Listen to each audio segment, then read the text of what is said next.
Welcome to another edition of the Mizzou Minute. I'm Tod Palmer, beat writer for the Kansas City Star, outside Memorial Stadium on a nice, overcast, beautiful, wind-free Monday afternoon, which allows me to set up the video outside without having to worry about too many things involving the elements. Anyway, we're going to talk about the offensive line today because the offensive line played its best game of the season on Saturday in a 24-10 win against South Carolina. And just watching from the naked eye, it seemed like the team played a little bit harder. A.J. Ricker, I don't want to say he took umbrage to that assertion, but he didn't feel like it was strictly an effort thing. He didn't feel like the offensive line played harder. He just felt like there was more of a dominant attitude, more of a concerted effort to be more physical at the point of attack. Whereas the first four games, he felt like Missouri was kind of like, hey, I'm blocking my guy, I'm doing what I'm supposed to.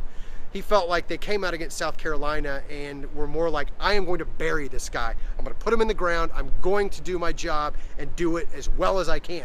And that made a big difference. It opened up holes in the run game and allowed that to get going a little bit. They had a season-high 163 yards, including a career-high 98 yards from Ish Witter. And when you talk to the running backs or running backs coach Brian Jones, you asked him, hey, what was the difference with Ish Witter? I mean, did he, is he just gaining experience? Did he do a better job reading the holes this week, this or that? He said, look, before we talk about Russell Hansborough or Ish, we need to give some credit to this offensive line because they played nasty and physical and they played their best game of the season. So that's a great sign because Florida is going to bring the heat. They get a lot of pressure on the quarterback with their front four. They do a good job getting upfield and disrupting run lanes.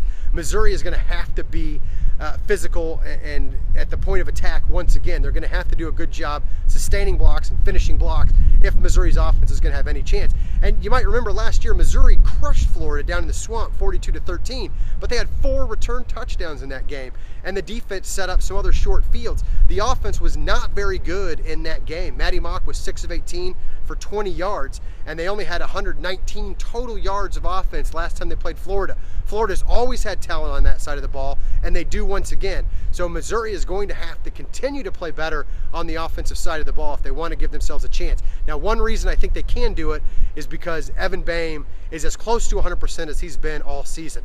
And last week we saw Evan just bulldogging guys down the field and really opening things up in the middle of that offensive line and creating lanes up the middle by just being a dominant physical blocker in the middle of that Missouri offensive line.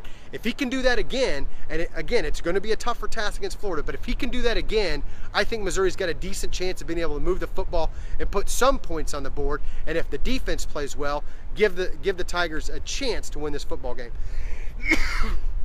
For more on Missouri as we prepare for the homecoming game at 6:30 p.m. Saturday on the SEC Network, keep coming back to kansascity.com throughout the week for more on the upcoming game.